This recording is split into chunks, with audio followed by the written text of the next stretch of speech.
Hello, Gaston County. Welcome to episode number 52 of Gaston's Great, a podcast highlighting some of the great things happening in and around Gaston County. I'm your host, Stephen Long, and we're coming to you once again from the worldwide headquarters of GSM Services as we look forward to having some great discussions in the coming weeks and months. We simply believe in discussing more of the reasons why Gaston's great. We are highlighting another great organization this week as we highlight the Gaston Interfaith Trialogue. And with us today is the Reverend Dr. Joan Martin, who is a Presbyterian minister and the chaplain at Covenant Village, Rafat Ray Hammam from the Islamic Society of Gastonia, and Bill Gross from a Temple Manual, who is also retired from the health department. So Joan, Rafat, Bill, it's great to have you, and welcome to the podcast. Thank you. Thank you. It's great to be here. So we're going to get right to it, and started with just the typical question we start with. Maybe start with you, Joan. Just tell us a little bit about yourself and anything you'd like to share.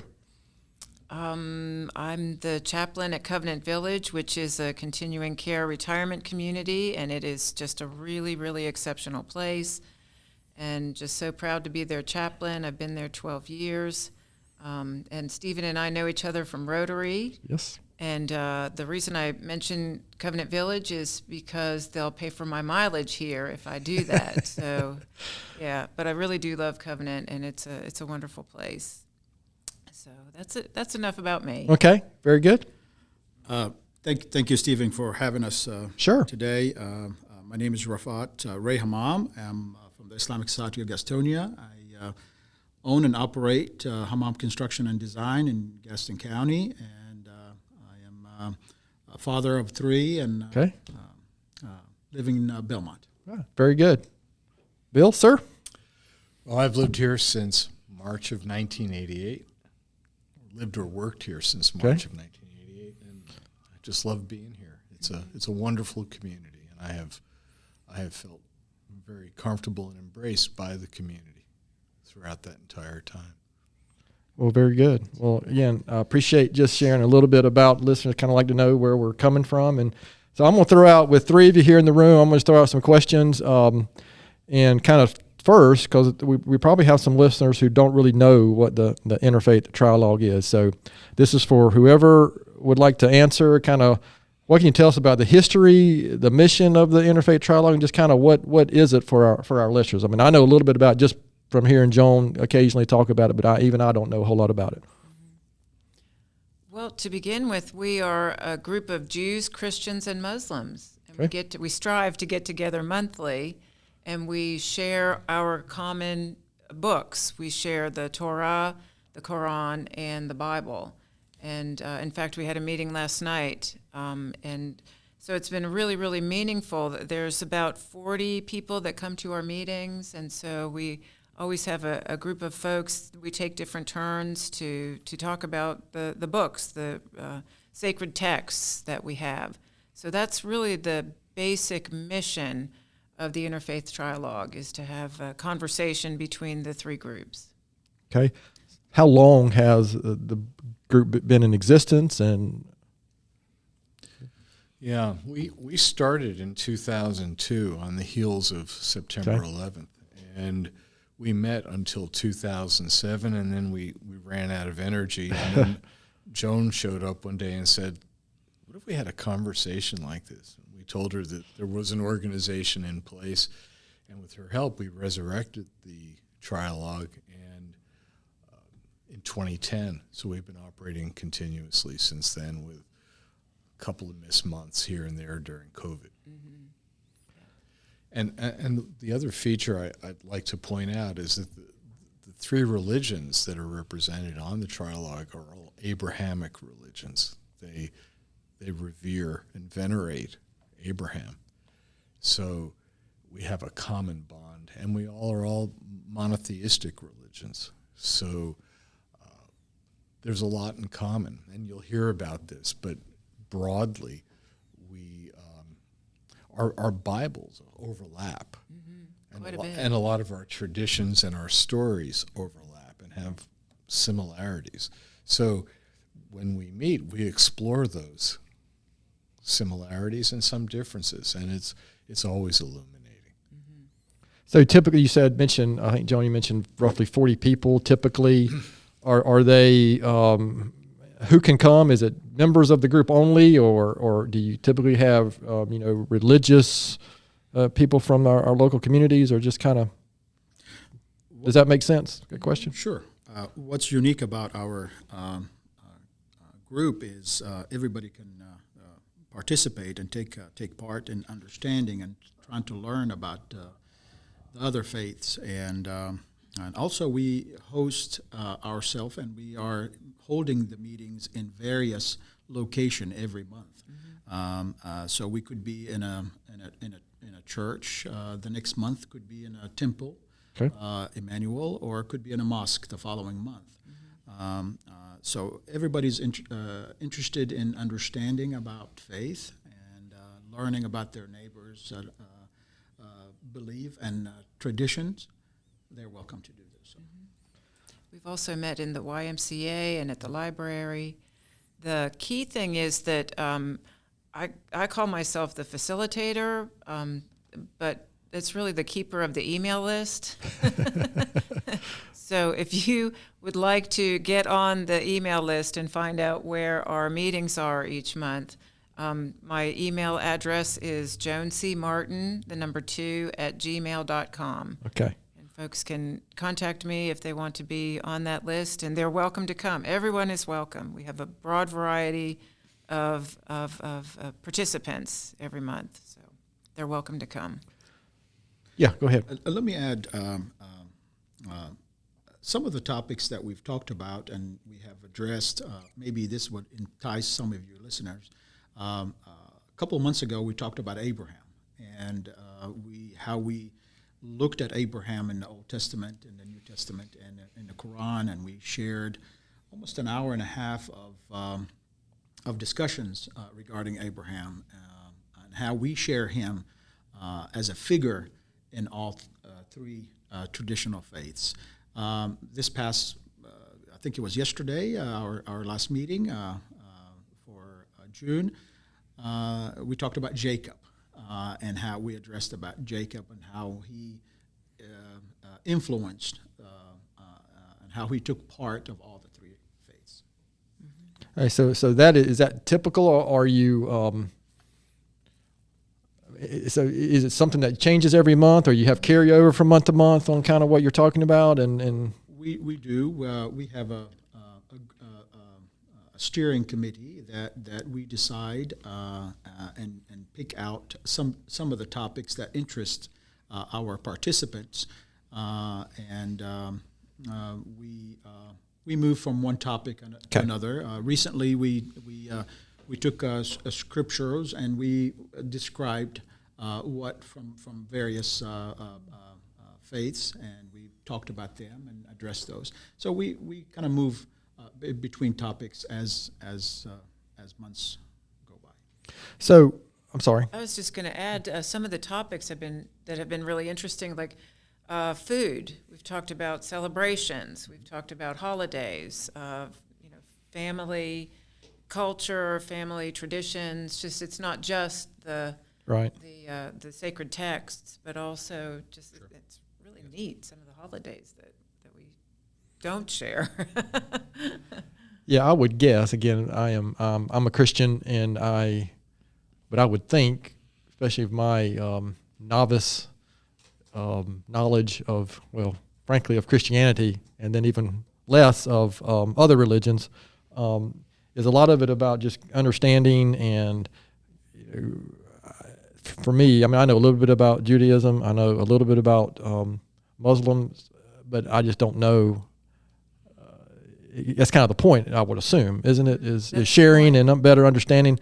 I mean, obviously in 2002, I'm assuming that was the primary point, because that was a very, I don't know, to put it positive, it's been a very unique and unusual time, and not necessarily a good time when people are trying to understand others and what some of the things that were going on at the time. Are there any other, the question we typically ask is, can you talk about some of the initiatives, or maybe a better way is kind of the next question we kind of put out there is any impactful stories you can share about individuals or families, or just how the community has been impacted or anything any of the three of you can share related to that? Well, we've got the Peace Walk. We've done 2 Okay. of those. I think I saw that online. Yep. We're hoping to do a third one this October. And that's been interesting, the folks that have participated in that, because we go to, 7 churches? Mm-hmm. And then the mosque. We wrap up at the mosque. We start at First Methodist downtown. It's about a 5-mile route. And we stop at these different churches along the way. Okay. And it's been wonderful. The hospitality, it's been surprising at times how hospitable they've been. We also have vans that go along for folks who can't. The last one we had, the first one we had was like 90-degree weather in July. We didn't choose well. So we had to have vans go along because not everybody could make the route. But it's been interesting to have this show and sign of solidarity. And we have a couple of banners that we carry and just go from these different places. The police have been, the sheriff's office in particular has been really great about supporting us along the way and keeping us safe because, we realized when we were out on South New Hope Road that we were very vulnerable and anybody could drive by and take pot shots at us. Yeah. And so it's great to have the police there to support us. But most of all, it's a wonderful event. And then we end up at the mosque where they have a party for us, which is grand. I don't usually get to eat dates. And, yeah, that was really, really great. They had kind of an Abrahamic meal for us when we ended the walk. So I appreciate you mentioning First Methodist because I am a member of First Methodist. Mm-hmm. So, and I said that is where I've heard about that before. I haven't participated myself, but I have heard about that being a member of First Methodist. So is that something that you are doing annually? How many times have you done that? And that's something that you plan to do? We like to shoot annually or every 2 years. Okay. Because it really is impactful, and a lot of people can see who we are just doing their Saturday chores, driving around town. They can see it. And also it means a great deal to each of the individuals because we go to Christian, we start out at First Methodist, we stop at St. Stephen's, and then we go to the temple. And we have a wonderful rabbi friend, Dr. Charlie Brown, who played the organ for us, piano for us, and we blew on the shofar, the horn, the sheep's, what is that? Ram's horn. Ram's horn. Thank you. And it was a wonderful experience for everybody to be able to worship in these different spaces. And then finally, we go to First Presbyterian, we go to All Saints Episcopal, New Hope Baptist. I think I'm forgetting somebody. The Lutheran Church. Lutheran Church, Redeemer Lutheran. So, and then we wrap up at the mosque and have prayer and speeches and food, and it's a lovely day. It's really great event for everyone. So we have that initiative, and then we need to talk about Liz Pope too. If either you can talk about Dr. Pope. Before we talk about Liz, I just want to say that when we started in 2002, it was really out of an intention to make peace. Sure. There was strong questioning and some quarters hatred of people who followed Islam. Yep. And we wanted to understand each other better so that no one would be under the gun, as it were. And so there was a lot of learning that we needed to do because I think all of us had misconceptions about each other. And how you engage that conversation is really a challenge.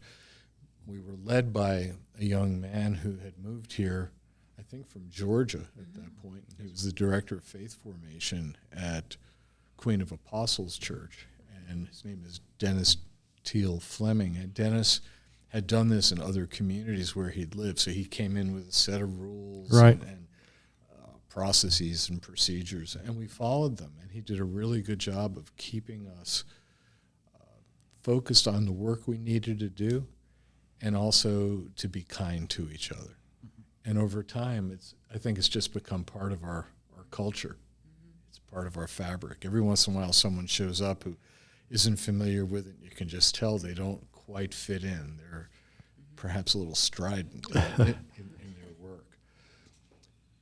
So some years later, a young woman who was a doctoral student at the University of Georgia by the name of Liz Pope, wanted to do her dissertation on interfaith transformation in adult education. And she found Dennis. And Dennis said, contact the folks in Gaston. And she did. And she wrote her dissertation largely about the work that we do. She interviewed several of us at length, and I've read most of her dissertation. It's exceptional. And she was able to derive some powerful insights about why we were succeeding. And she just got tenure a few months ago. She's a professor at the University of West Georgia in Carrollton. And she writes articles about us, and it wasn't anything we ever anticipated. It was a huge gift. Oh, that's interesting, because I don't know that I've never heard that story personally. And I think we've discovered through 51, now 52 episodes as we record that there's a lot of, really well-kept secrets in Gaston County. And this, hopefully after this, our 3 listeners will become aware of this. And that's my mom and my wife and my daughter. I'm not kidding. So what about, looking back, I know there was some time off for the organization, but not just a couple of years, but going back, I guess, 20 years now. What do you view as some of the, so there's probably going to be some obvious answers, but some of the impact you've made, and I kind of tie that into this question that I really like is, why do you view Gaston County being a better place? Because the Trialogue is here. Let me talk about you two in particular, because Ray and Bill have gone to great lengths to educate people, going to various, I can't even think of all the places you've been, church groups, schools, to talk about Islam. He and Sam Shakuri have been wonderful face of the mosque, and just seeing Ray, they can feel comfortable and know that Islam is not scary and it's not people with bombs, and so he and Sam, Bill too, and Mark Epstein, they've all just been wonderful advocates, wonderful ambassadors of their mosque and their temple, and I think you've changed a lot of minds in Gaston County about Judaism and Islam, those 4 men in particular. And we've received a lot of commendations for it as well. Tom Kager from the county commissioners had a day for the Interfaith Trialogue. We got our commendation and our Gaston County the medallion and things like that, and also have been recognized at the awards in January, Martin Luther King Jr. Award, the Unity Award. Yep. So we've been recognized that way too. So, those kinds of impacts and that kind of notoriety has helped a lot to further our mission, what we're trying to accomplish. All right, so she just built y'all up pretty good there. How would you respond to that? Certainly appreciate that. But to me, personally, what really the 20 years of relationship, of understanding, it really paved the road to understand and improve my knowledge of my own faith regarding Judaism and Christianity. Certainly, as a Muslim, you have to believe in Judaism and Christianity.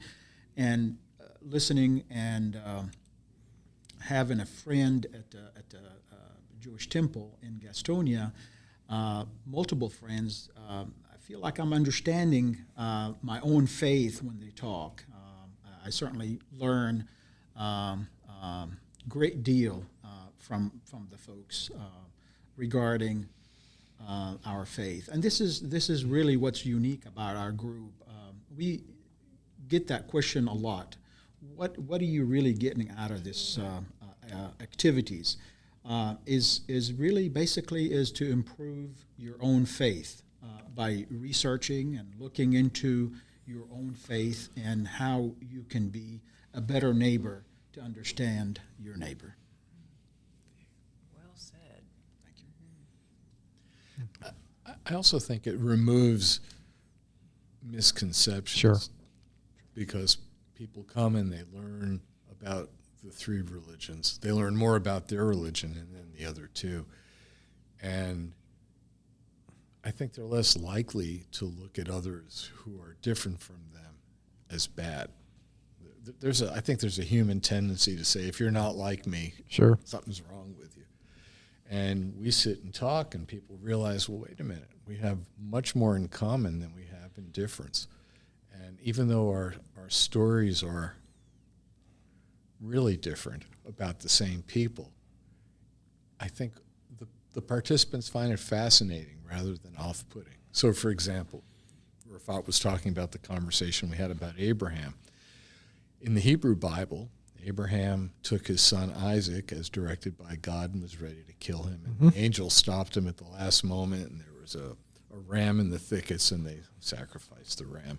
In Islam, it wasn't Isaac who was being sacrificed by Abraham, it was Ishmael. And so the first time I heard that, I was like, really? Yeah, I've never heard that. So How could that be? My Bible says this. And then we heard the explanation. And what I come away with, at least, is an understanding of how richly God can be interpreted and still be revered. So there's different pathways and stories, but the worship and the reverence that we all have for God is consistent. You want to say any more about that story? Because I think it's wonderful. It's wonderful, and we do have many intersections to where we have a common denominator in regards to faith in the Old Testament and the New Testament regarding understanding our own faith, especially in Abraham, a story, and Jacob. Recently, we spoke about that, and Joseph is significant in the Koran and has a chapter. And if you read the chapter in the Quran, you'll find it very similar to that of the Old Testament, very close to understand. So we celebrate the moments of similarity.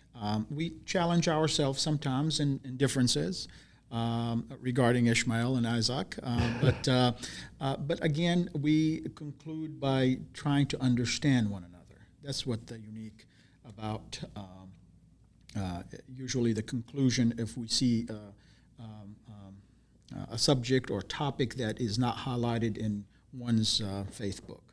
So we celebrate the similarity, but we try to dig deeper in differences.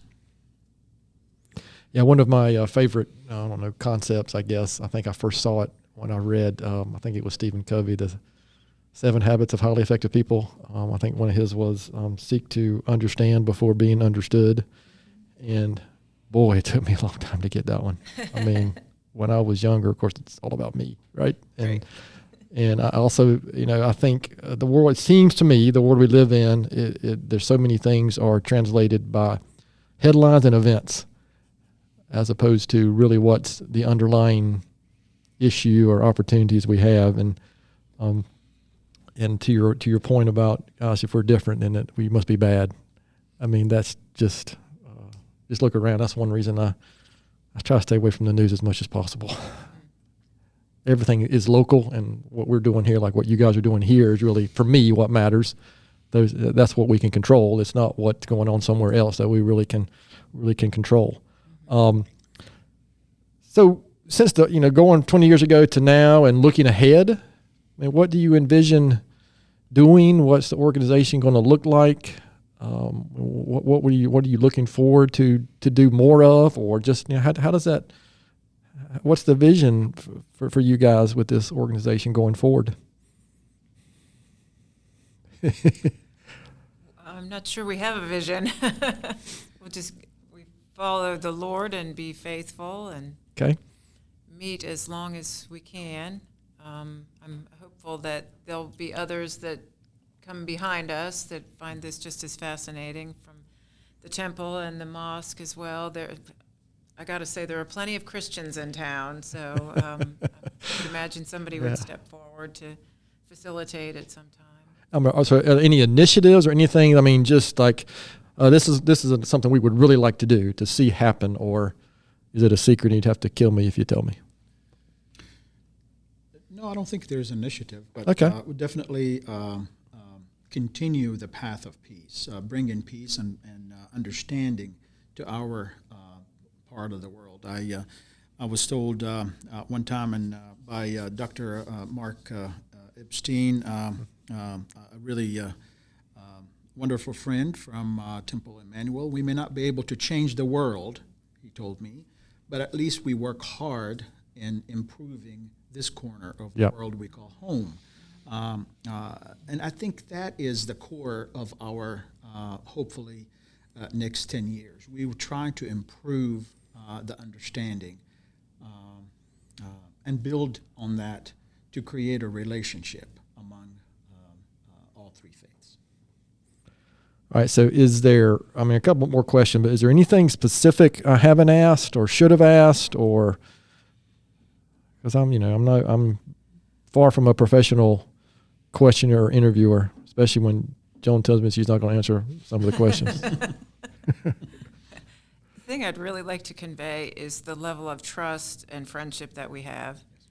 When we started out, I contacted Bill. I had in my mind, I was hearing all this negative news about Islam and Muslims, and this was, 2010. And I contacted Bill, and 6 months later, he got back to me and met me at Bellacino's for lunch. And I will never forget that, because he's like, why you, this middle-class woman, what do you think you can offer us? And, I talked about just some of my experiences with Judaism and growing up with that. And I'll never forget, Bill asked me point blank, he said, things are fine now, but what if the tide turns? What if, you have to put your life on the line for your beliefs being my friend? And, I really had to think, and said, yeah, I would support you. Yikes. You mean that much to me, and I believe in this. And so I think I passed the test, because then he let me meet Ray. We went to another high-class place. We went to Olive Garden this time. And but we had a lot of suspicions. We had a lot of suspicions about each other at first. And it was funny, because the two guys, we were in a booth, and the two guys were on one side of the booth, and I was on the other. And Because they were scared of you, Joan. I guess, yes. But I can honestly say, through the years, with being together, working together, having a common goal, that, we would go to the mat for each other. The friendships, the relationships have gotten so strong and so important. And, we really respect each other and love each other deeply, and honor one another's ways of worship. And, it's phenomenal. It's really been a great blessing to us. And we want to bless Gaston County as well with those relationships. Bill, Rafat, anything to add to that?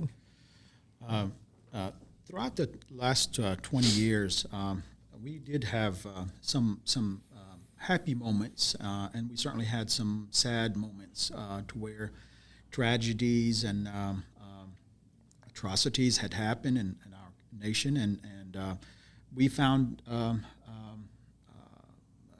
solitude with our one another.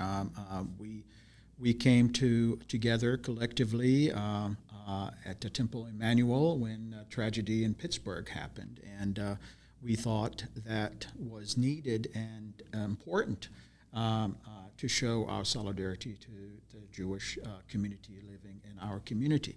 And we saw the same thing when the atrocity happened in New Zealand with a couple of mosques that multiple people have died an act of hate and Islamophobia. We saw the exact same thing. We saw multiple people sending messages and standing with us in sadness, and that was an uplifting moments throughout the past multiple years. There's a prayer in Hebrew. It's Hine Matovu Manayim Shevet Achim Gam Yachad, and it's an important prayer for us because it says how pleasing and pleasant it is when neighbors live together in peace. And so I feel not only engaged with my friends, I feel like I'm fulfilling obligations to my own faith by doing this work. We're enjoined and, if not required, to find paths of peace to work with others and not make bad assumptions or draw bad conclusions. And when you put a face on someone or a group that you don't know and it's a friendly face, you're much more likely to give people the grace that my Christian friends talk about. And I think that's extraordinarily important and powerful. Yeah, especially us Methodists like to talk about grace, that we don't deserve, but it's there for us regardless. I appreciate that, Bill. So this is a pretty, there's so much joy really in this discussion, even though it kind of feels a little different, because ultimately what brought this group together was not something, that was positive. But it sounds like you're making the best of it in our community. Frankly, all communities could use, this type of bringing people together. Because ultimately, we have an orientation here most weeks when we have new team members come on. I talk for a few minutes about our core values, and I spend a few minutes talking about two of my favorite. It's not really our core values, but it's underlying what we try to accomplish here is empathy and compassion. And I really kind of focus a little more on that the last couple of years. It seems like during COVID and there's just less grace for each other, it seems like, and just less patience. And that compassion part, just be kind. It's not that hard, but it seems like some days it's hard to find that out there. So I appreciate what you guys are accomplished. So how would, I'm going to go to maybe one of the last questions real quick. Somebody wanted to get involved, find more information out about the organization. Where would they go? I know you shared the email. We'll make sure the email is in the our show notes. And so how would you, any other place they can go to find information, or is Joan the keeper of all things important? That is true, Stephen. The keeper of all things important. I'm sure there's a good reason for that as well. I want to give a disclaimer first, because if you are interested in coming to one of our meetings, it is not an opportunity to proselytize. Understood. Thank you. Yes. We have had in the past folks to come and think that this is their great opportunity to talk about Jesus to people who've been lifelong Jews and Muslims, and that's not what we're about. And we are very polite, but we will ask you to leave. So sure. If you want to be a part of our group, you got to have an open heart and an open mind, and just to send me a message. So sometimes listen before speaking sometimes as well. Listen before speaking. In fact, that's one of our rules, isn't it? Yeah. If you're a first timer, just listen. Yeah, absolutely. Don't interject. Don't just get the feel for what we're trying to accomplish, and we respect that. So. And should I give my address again? Sure, that'd be great. It's Joan C. Martin, that's JoanCmartin, and the number 2 @gmail.com. So is there a set schedule for the meetings, or is it something that Sorta. month to month y'all plan and then kind of get the word out to the Jones email group? Yeah. Okay. Typically, we meet on the second Monday of every month. We met the third Monday of every month, but we kind of felt that it's a little bit more conducive to our group is to meet every second Monday of every month. So we meet regularly every month, unless otherwise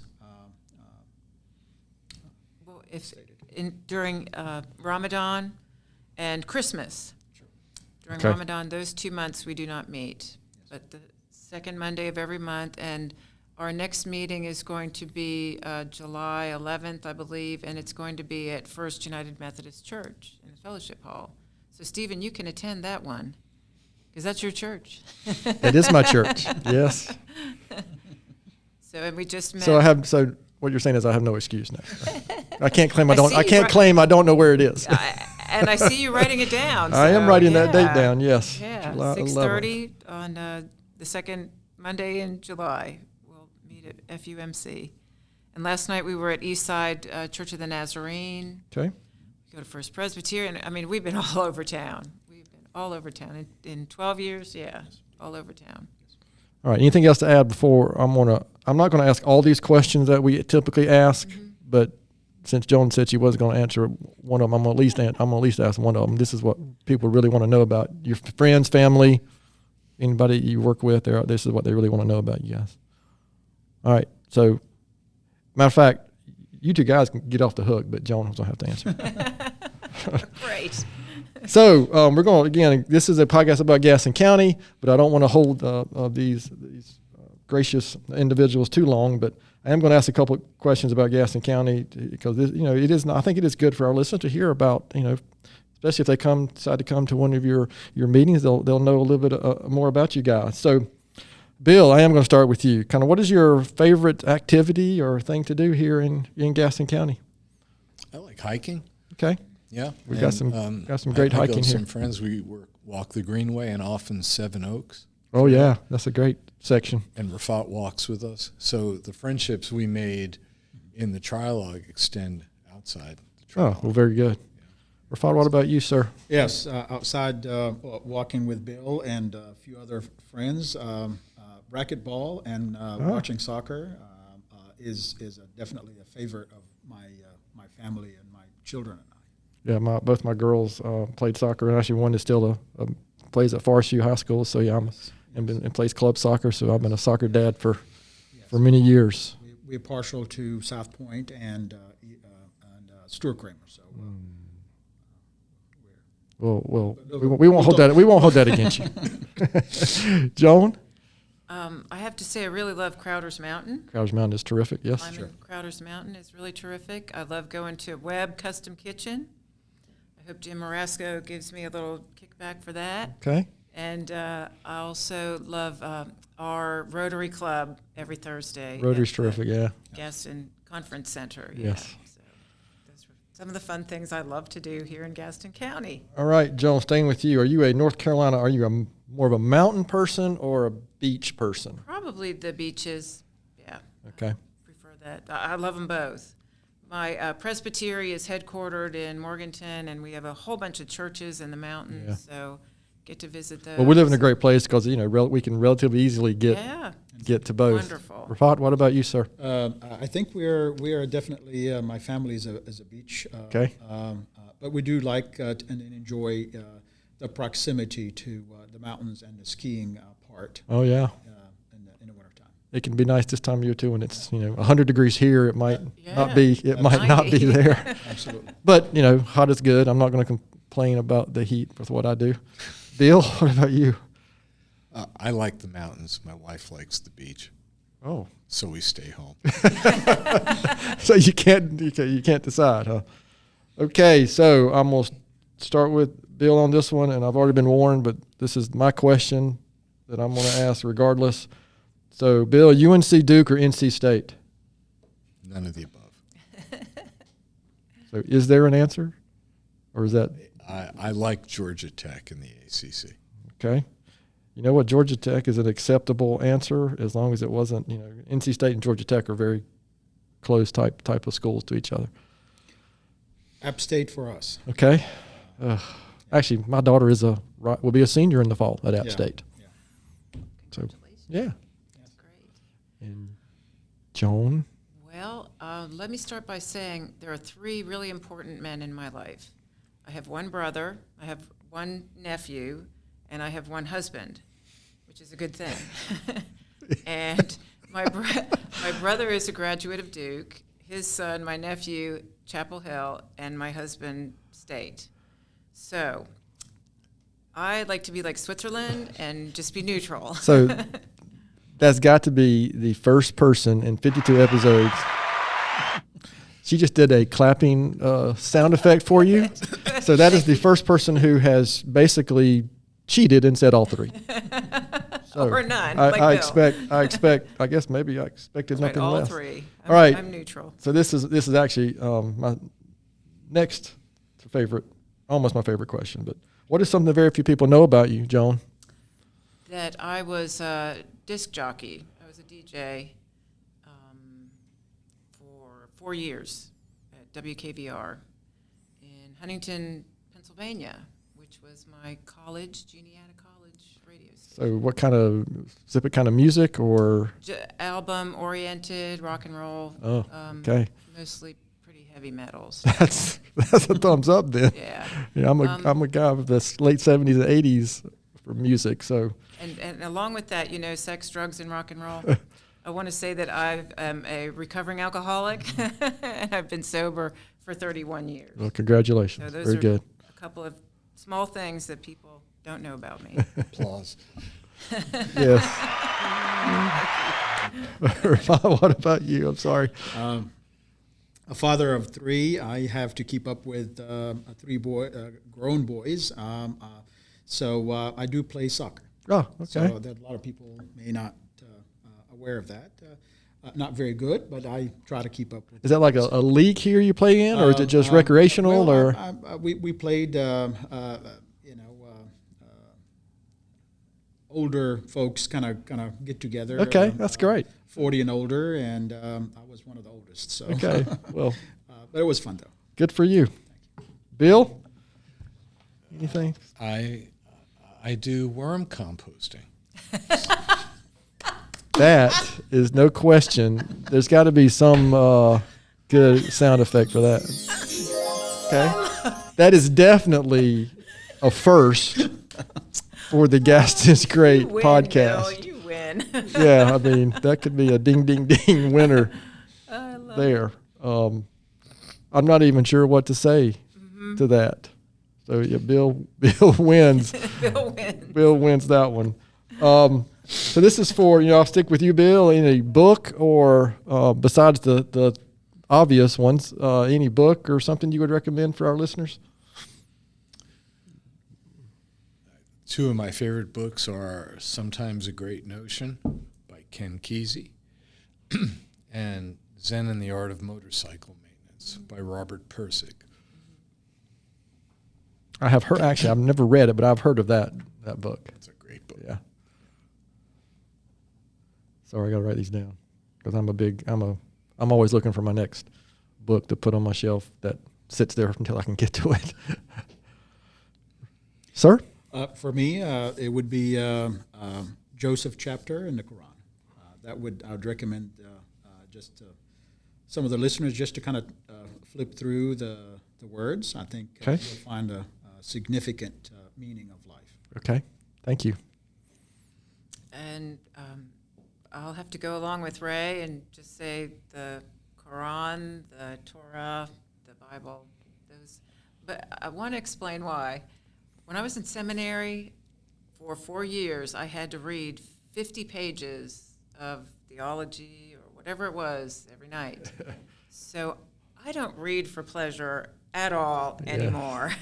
Had your fill, huh? And my fill. But the Bible, always very important. Knowing what you know now, Joan, what advice would you give your 20-year-old self? It's going to get better. Just, calm down. Probably the best advice. Just calm down. Don't be so anxious, and things will all work out. Yeah, I know my experience, the things that really seemed important when I was 20 really were not very important. Right. It just seemed like it at the time. Work hard and continue the path of peace. I think Amen. that would be my reminder to myself, I suppose. Okay, very good. I'm Bill? going to agree with Joan. Just relax. Yeah. Yeah, sure. It'll fall in place. Yeah, I have a 23 and a 21-year-old, so that is, they're going through that question right now, I guess. So I'm trying to help them with that so they don't, do the same dumb things that I did when I was 23 and 21.